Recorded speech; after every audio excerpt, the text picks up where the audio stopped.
샬롬. 오늘은 다니엘서, 구약 성경에 우리가 다니엘서를 통하여 우리가 새롭게 말씀을 보려고 합니다. 어제까지 예레미야, 에가를 마쳤고요. 이제 다니엘서 총 12장의 말씀을 우리가 또 이번 주 한번 살펴보려고 합니다. 다니엘서 하면 대체적으로는 그저 우리가 풀무불에 들어간 다니엘,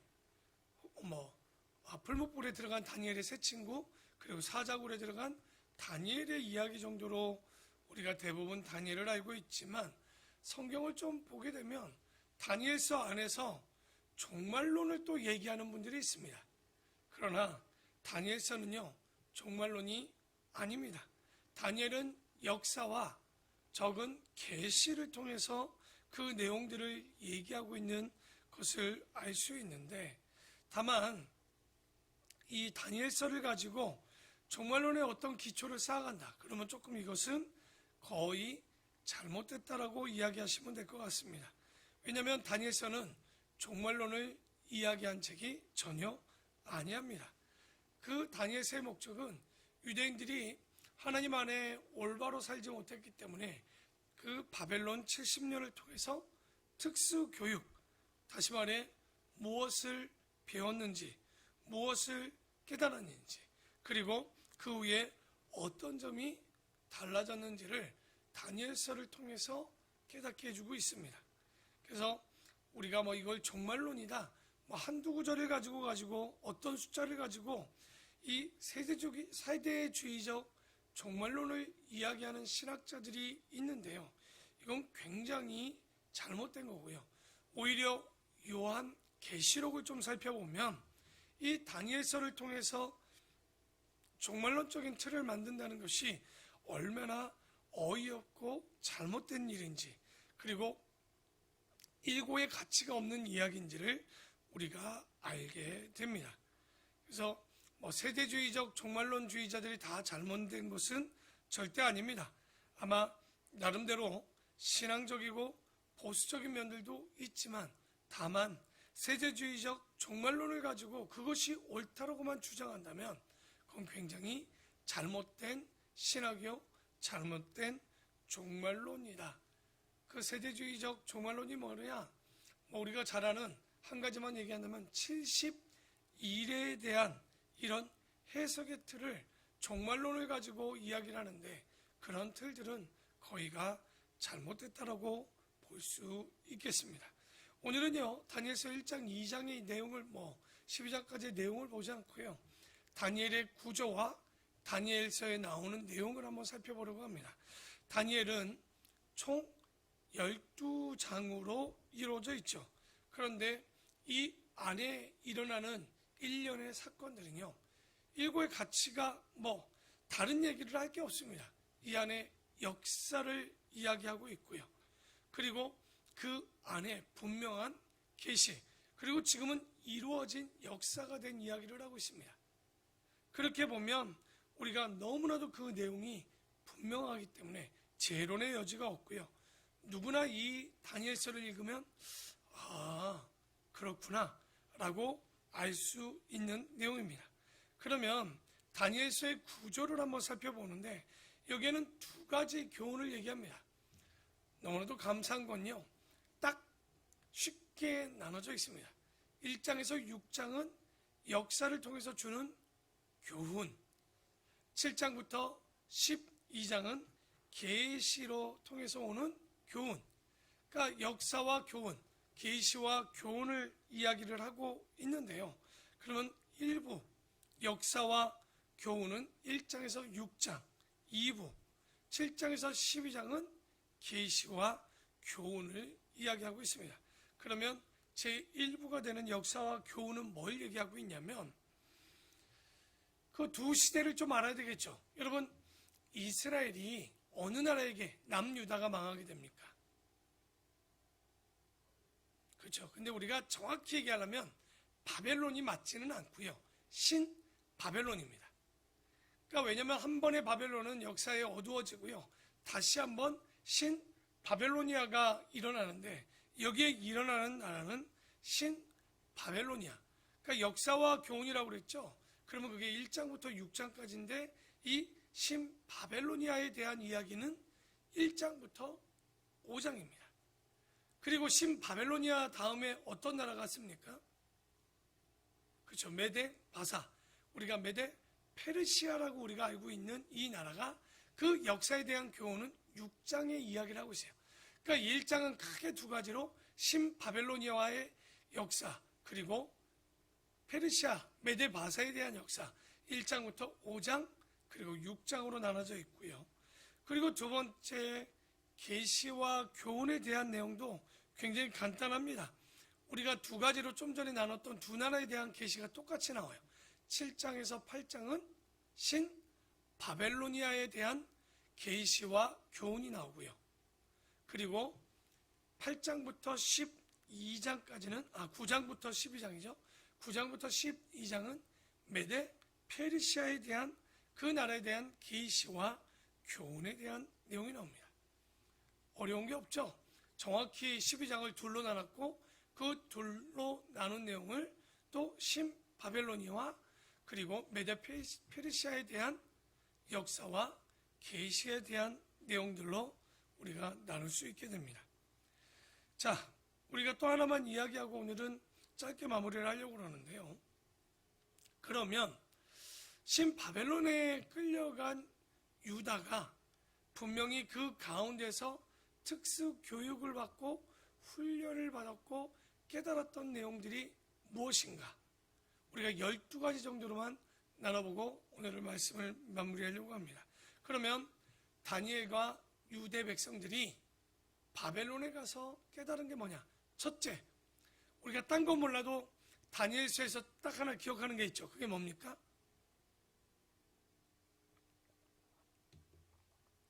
그들이 포로로 끌려가서 배운 거, 우상은 아무것도 아니다라는 내용을 배우게 됩니다. 그러니까 포로로 잡혀가기 전까지는 이 우상과 혹은 나라들을 의지하는 내용들이 끊임없이 나옵니다. 그런데 지금으로부터 어떻게 보면 2600년 전에 끌려간 이후부터 지금까지 이스라엘에는 뭐가 사라졌습니까? 우상이 사라졌다는 거예요. 이게 교훈의 역사입니다. 굉장히 교육과 역사를 통해 주신 교육의 훈련에 분명한 효과를 보여주고 있는 거예요. 두 번째는 뭐냐?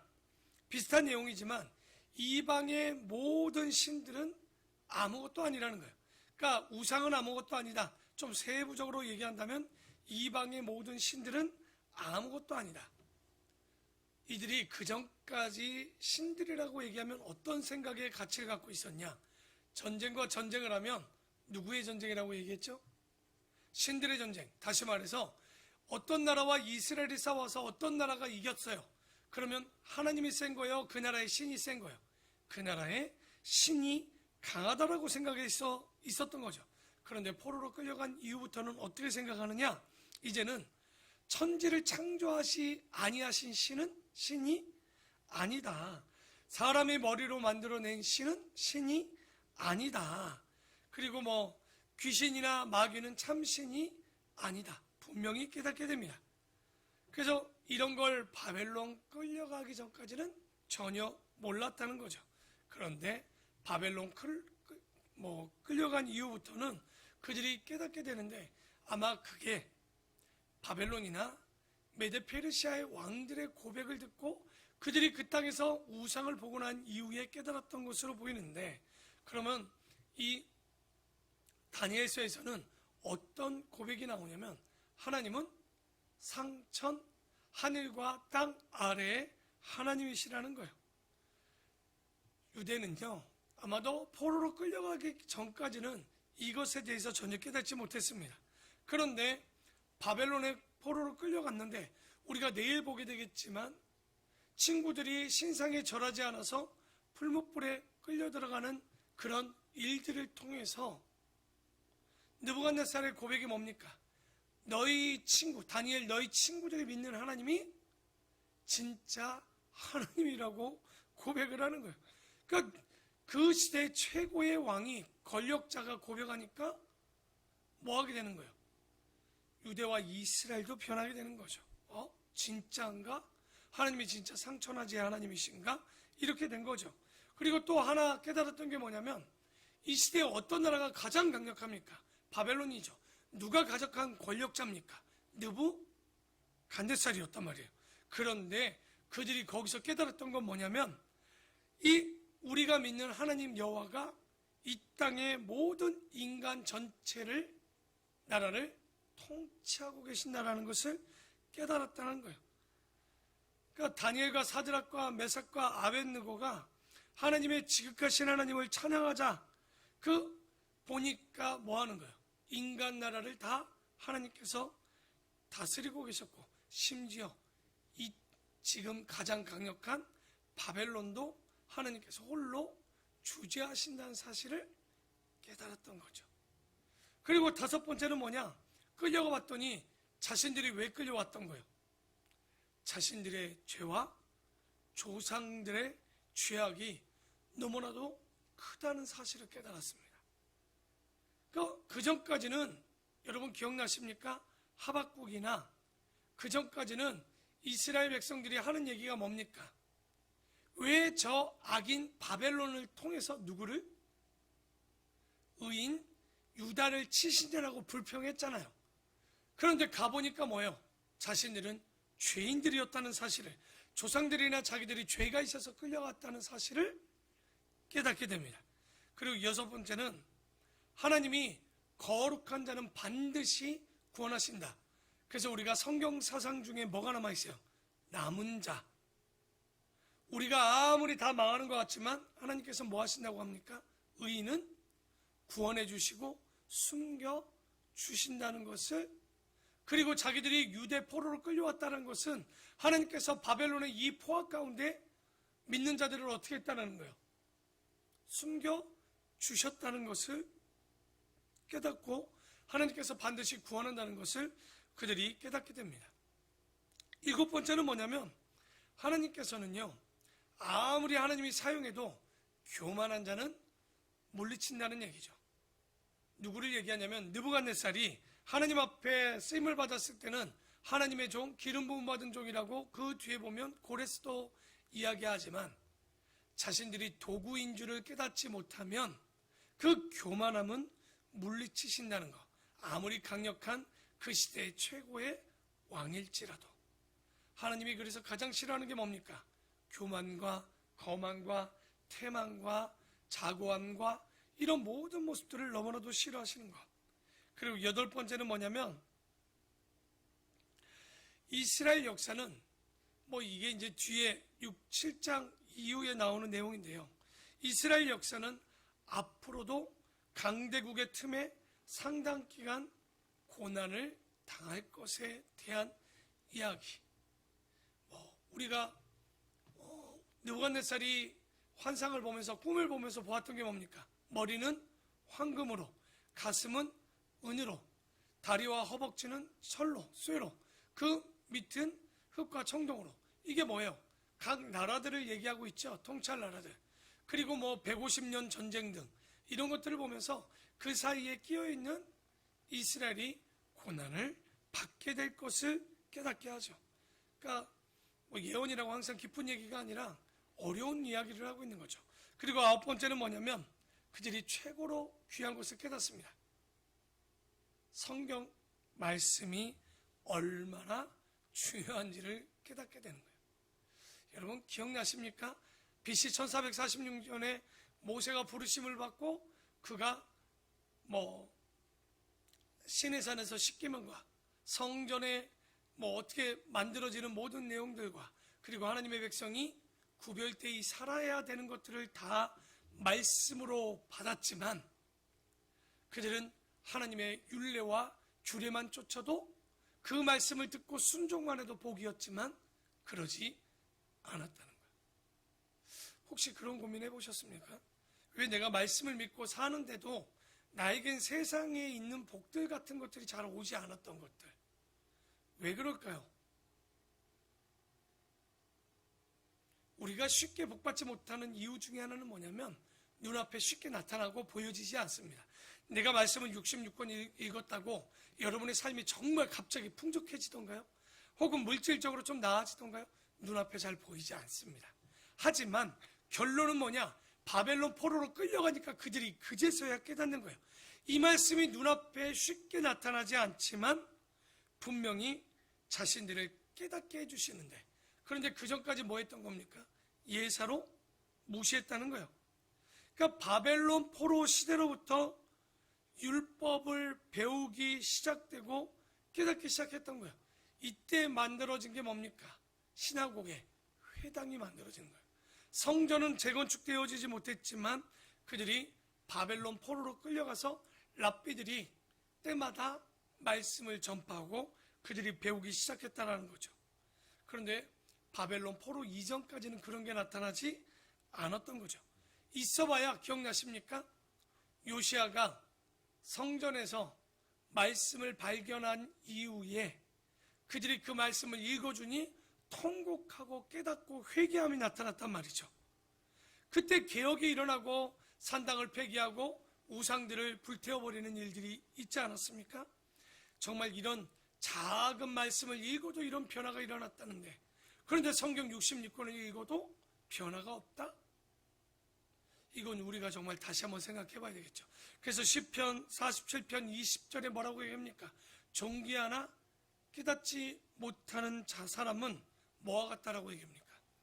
멸망하는 짐승과 같다라고 시편 기자는 이야기하고 있습니다.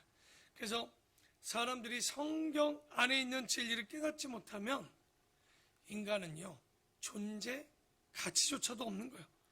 우리가 항상 깨달아야 되는 거예요. 진리를 깨닫는 감각이 있어야 되고 하나님에 대한 인식이 있어야 되고, 그런 것 없이 먹고 자면요, 인분 만드는 기계밖에 되지 않는다는 거예요. 그래서 사람에게 지옥을 만들어 놓는 거예요. 누구에게? 깨닫지 못하고 돌아오지 못하는 자들에게. 그래서 하나님 없이 살아가지 않도록 항상 깨달아져 있어야 되고요. 그리고 10번째는 뭐냐? 이들이 율법을 끌려간 이후로 배우게 되었고 예언자들의 말씀을 살펴보기 시작했어요. 여러분, 우리가 좀 전에 지난주까지 배웠던 예레미야가 40년 동안 말씀을 전했을 때 누가 돌아옵니까? 돌아와 봐야 이방인 혹은 자기 밑에 서기관 바룩 정도, 그 외에는 돌아오지 않았단 말이에요. 선지자의 이야기를 듣고도 깨닫는 사람이 없었어요. 그런데 이들이 포로로 끌려가면서 선지자들과 예언자들의 말씀을 보기 시작합니다. 여러분, 다니엘의 역할이 뭡니까?